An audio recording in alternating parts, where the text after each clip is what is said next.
আজকে একটি দারুণ মজার গল্প, মানে যেটা সত্যিই ঘটনা। মানে বন্ধুরা চা খেতে বসছে, ওরা আমাকে ফোন দিল যে, "বন্ধু তুমি আসো, আমরা এখানে বসে আছি।" তো আমি গেলাম। তো হয় না বন্ধুদের মধ্যে একটু আড্ডা হলে যেটা হয়, হাসি, মশকরা, মাস্তি, মৌজ যেটাই বলি না কেন। তো আমি যাওয়ার সাথে, সাথে আমাদের বন্ধুদের মধ্যে একজন বলল যে, "ব্র্যান্ডের মাল আসছে।"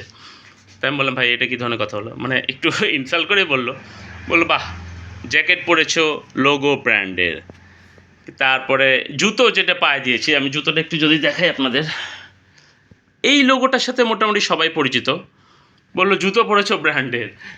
আবার মাথায় যে ক্যাপটা পরেছো সেটাও তো ব্র্যান্ডের। কী জানি লেখা এডিডাস।" তো আমি বললাম, "হ্যাঁ ভাই, সবই ব্র্যান্ডের লোগো, বাট কোনোটাই ব্র্যান্ডের না, সব নন ব্র্যান্ডেড। এই যে জ্যাকেটটা দেখছো, এইটা হচ্ছে সেকেন্ড হ্যান্ড পট্টি থেকে কেনা, মানে ওই যে ভ্যানের উপর থাকে সেইটা, দাম মাত্র 150 টাকা। তারপরে জুতা যেটা দেখছো, এটাও একদম সস্তা, ওটার দাম আর নাই বা বললাম। আর এই যে ক্যাপটা দেখছো, এটাতে যদি আরেকটু কাছ থেকে দেখাই, কী লেখা এডিডাস, বাট এটার দাম 100 টাকা। তখন আমাদের ওই বন্ধুর মধ্যে একজন একটু বিটকেল, সে এবার বললো, "বন্ধু তাহলে এক কাজ করি, তোমার এই ক্যাপটার আমি একটা নাম দিয়ে দিই।" আমি বলো। করছে এডিডাস লেখা আছে তো, ADI, আদি, DAS, দাস। তাহলে উত্তরটা ধরো যে এরকম হবে যে আদিদাস, মানে তুমি তো ব্র্যান্ডের না, নন ব্র্যান্ড, তাহলে ধরো এডিডাস হয়ে গেল আদিদাস। তাই আমি বললাম, আরে এটা চমৎকার একটা নাম, আদিদাস।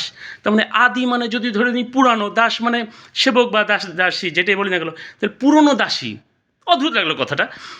Part one closed. এবার আসি পার্ট টু। যেটা বলতে চাচ্ছি সেটা হচ্ছে যে বিকালে চা খাচ্ছি, সচরাচর সাধারণত যেখানে চা খাই, কানাইখালি আনিসের চা স্টলে। চা খেতে খেতে আমি অন্যমনস্ক ছিলাম একটু, একটা কী জানি চিন্তা করছিলাম। হঠাৎ এক বড় ভাই এসে বললো, "এই কেমন আছো?" পাশ দিয়ে হেঁটে যাচ্ছিলো, আমি সালাম দিলাম, "ভাই কেমন আছেন আপনি?" তো বললেন, "এই তো ভালো, তুমি কী করো?" আমি, "ভাই চা খাই।" "বসেন ভাই, কোথায় গেছিলেন?" তো বললো, "এই তো চাকরিতে।" তা আমি যতদূর জানি সে কোনো চাকরি টাকরি করে না, একটা সময় করতো হয়তো, এখন করে না। আমি বললাম, "ভাই আপনি চাকরিতে ঢুকছেন, কোথায় চাকরি করছেন?" তো বললো যে, "ওই মাদক অফিস বাদ দিয়ে সব অফিসেই।"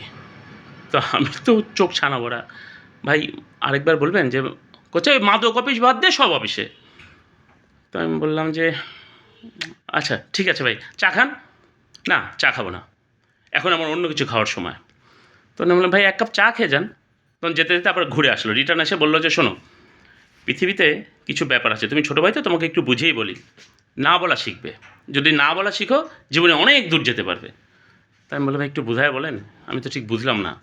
করছে, "এই যে তুমি আমাকে চা খেতে বললে, ধরো এটা যদি চা না হয়ে সিগারেট হতো, তুমি যদি আমাকে অফার করতে যে ভাই একটা সিগারেট খেয়ে যান, একদম দিয়ে যান, বা একটা নতুন একটা সিগারেট দিয়ে হতে বলতে, ভাই একটা সিগারেট ধরান, তাতে করে কী হতো, আমি ধূমপানে আসক্ত হয়ে যেতাম।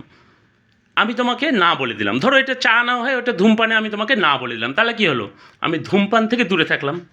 আমি বললাম, "হ্যাঁ ভাই, এটা তো দারুণ কথা।"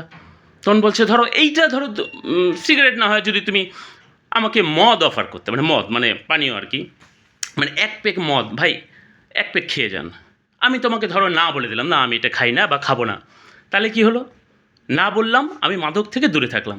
আমি বললাম, "ভাই তো দারুণ কথা বলছেন আপনি।" তখন করছে, "ছোটো ভাই, একটা কথা মনে রেখো, সবসময় জি হুজুর জি হুজুর করলে হয় না, পৃথিবীতে বেঁচে থাকতে হলে না বলাটাও শিখতে হয়।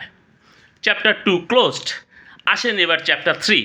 ও সরি, চ্যাপ্টার 3 ইজ লোডিং।"